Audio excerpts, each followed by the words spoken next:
Okay, so the goal of the night is to finish the book thief. Okay, so I'm the last video was a little bit of a train wreck, no, because I really remember seeing that sketch good. I mean, I see the artwork so clearly in my head, but I guess I imagined it. I don't know, or maybe it was just described so well that I thought I saw it. But I really, really remember seeing that sketch. But oh well, I won't talk about it anymore. And I asked the current grade 9 students, grade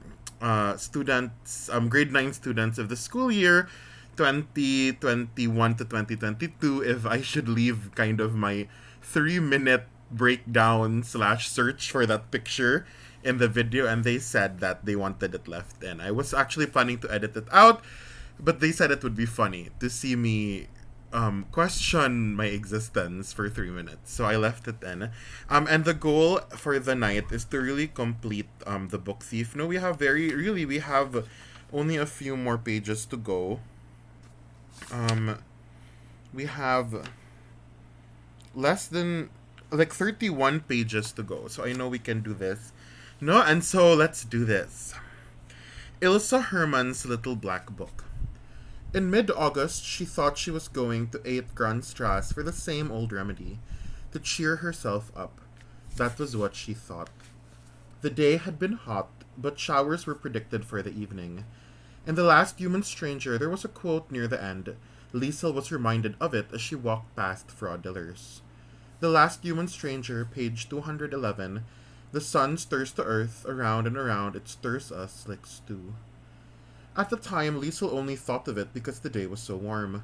On Munich Street, she remembered the events of the previous week there. She saw the Jews coming down the road, their streams and numbers and pain. She decided there was a word missing from her quote. The world is an ugly stew, she thought. It's so ugly I can't stand it.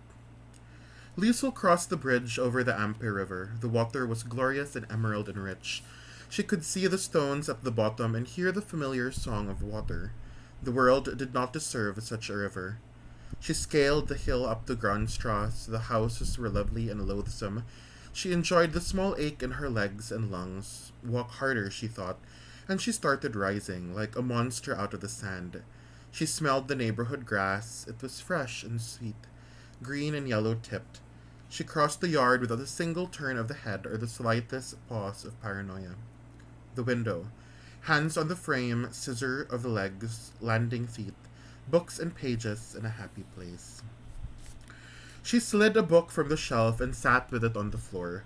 Is she home? She wondered, but she did not care if Ilse Herman was slicing potatoes in the kitchen, or lining up in the post office, or standing ghost like over the top of her, examining what the girl was reading. The girl simply didn't care anymore. For a long time she sat and saw. She had seen her brother die with one eye open, one still in a dream.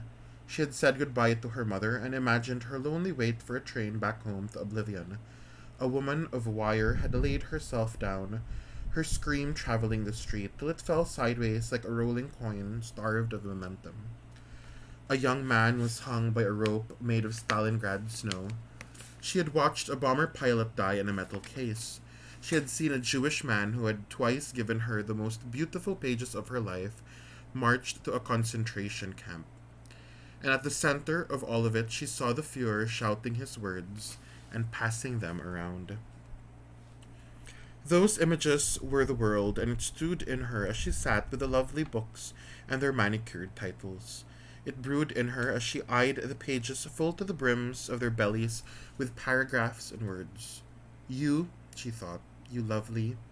Don't make me happy. Please don't fill me up and let me think that something good can come of any of this. Look at my bruises. Look at this graze. Do you see the graze inside me? Do you see it growing before your very eyes, eroding me? I don't want to hope for anything anymore. I don't want to pray that Max is alive and safe, or Alex Steiner, because the world does not deserve them. Okay, so murag the latest incident no with Max, and knowing that Max is in a concentration camp now, knowing what he's going through, no made Liesel very bitter about the world. No, where she's like, the world is so horrible. It doesn't deserve good people. She tore a page from the book and ripped it in half, then a chapter. Soon there was nothing but scraps of words littered between her legs and all around her. The words. Why did they have to exist? Without them, there wouldn't be any of this. Without words, the fure was nothing. There would be no limping prisoners, no need for consolation or worldly tricks to make us feel better. What good were the words? She said it audibly now to the orange lit room. What good are the words? The book thief stood and walked carefully to the library door. Its protest was small and half-hearted. The airy hallway was steeped in wooden emptiness. Frau Hermann? The question came back at her and tried for another surge to the front door. It made it only halfway, landing weakly on a couple of fat floorboards. Frau Hermann? The calls were greeted with nothing but silence, and she was tempted to seek out the kitchen. For Rudy. She refrained. It wouldn't have felt right to steal food from a woman who had left her a dictionary against the window pane. That, and she had also just destroyed one of her books, page by page, chapter by chapter. She'd done enough damage as it was. Liesel returned to the library and opened one of the desk drawers. She sat down.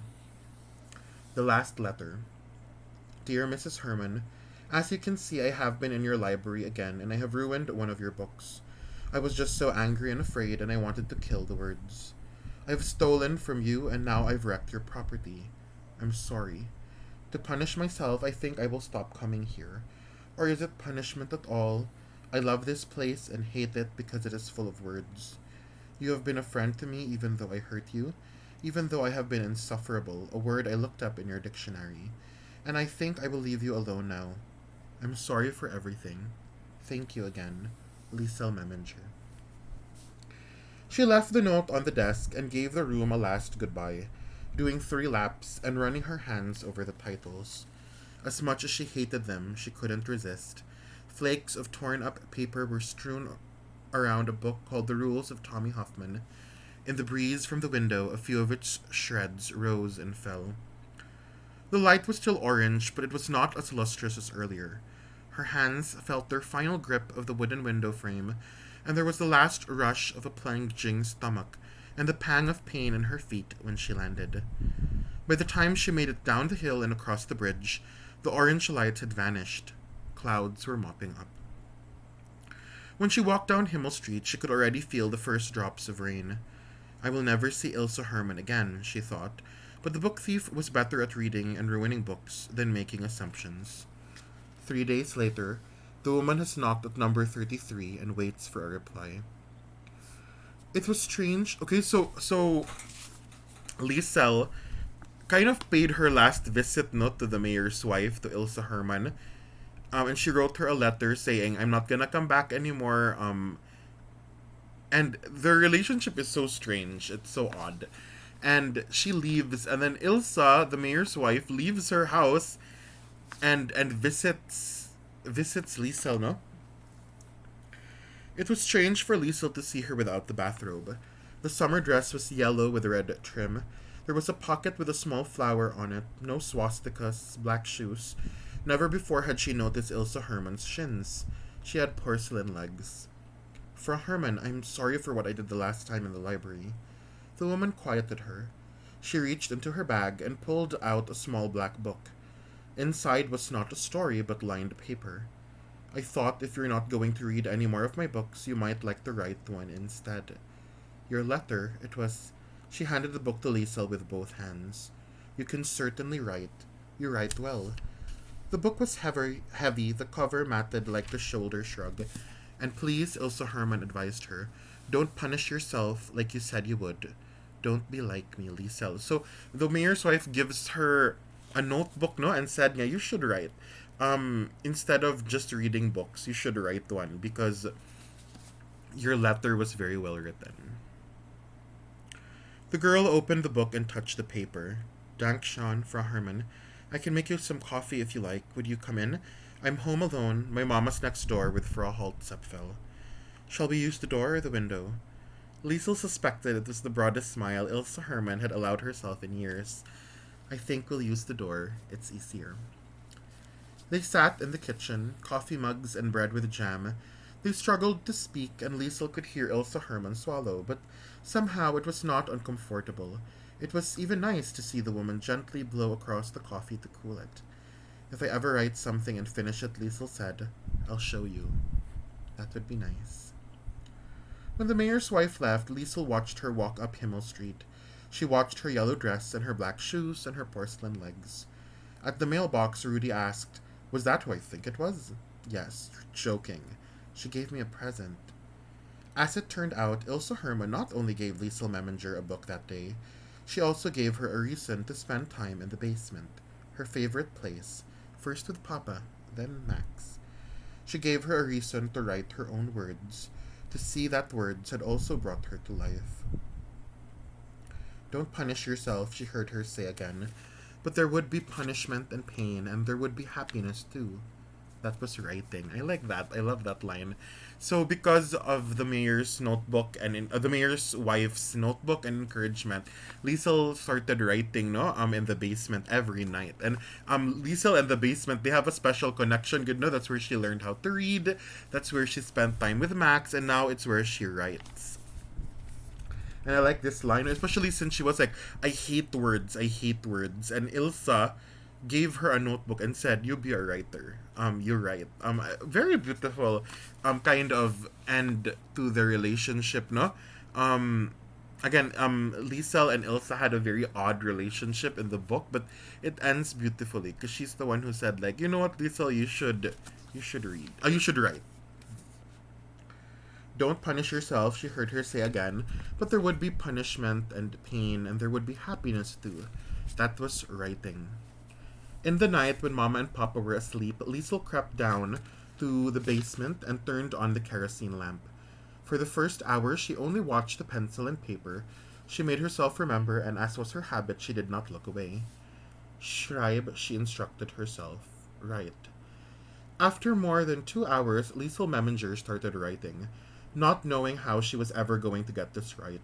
How could she ever know that someone would pick her story up and carry it with him everywhere?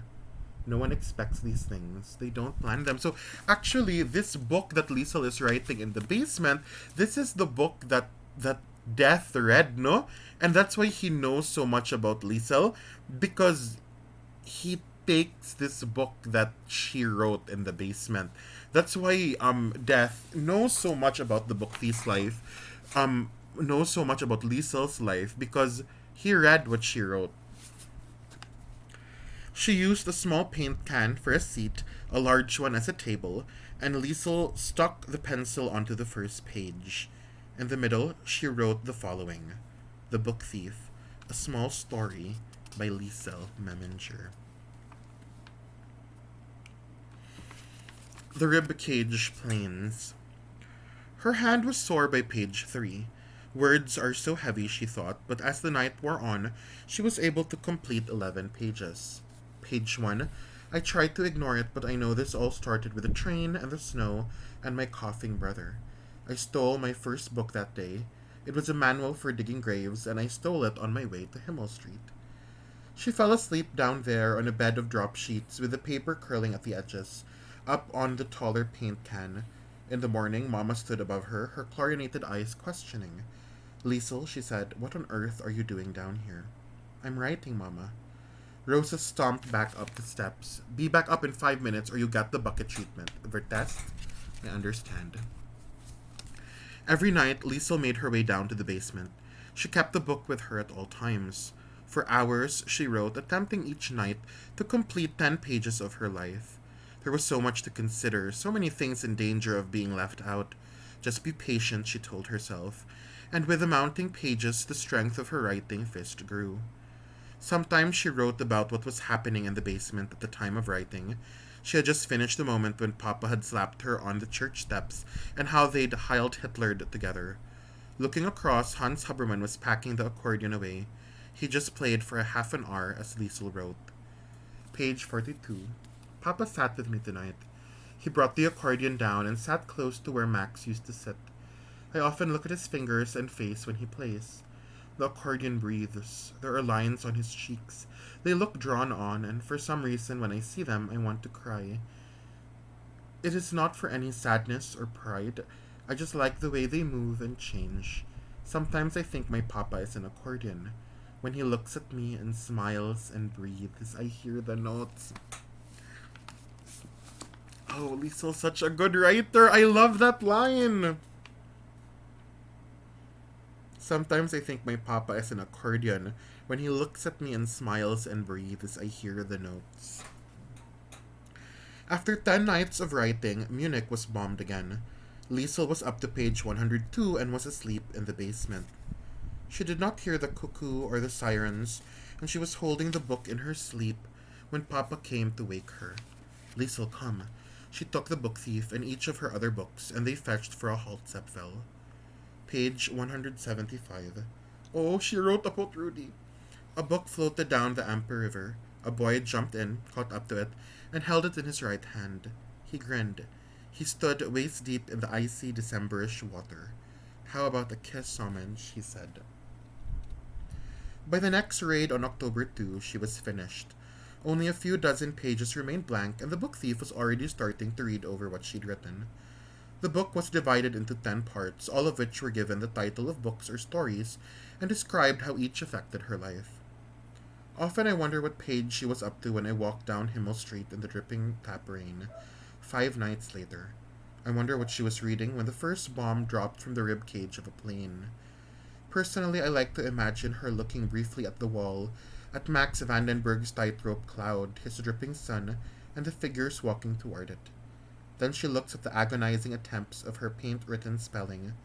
I see the Fuhrer coming down the basement steps, with his tied-together boxing gloves hanging casually around his neck. And the book thief reads, rereads, and rereads her last sentence for many hours. The book thief.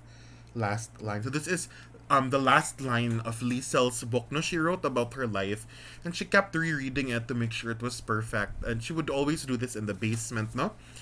And this was the final line of what Liesel wrote, no? The book thief last line. I have hated the words, and I have loved them, and I hope I have made them right. Outside, the world whistled. The rain was stained. And the next chapter is called The End of the World. And it's the last chapter before the epilogue.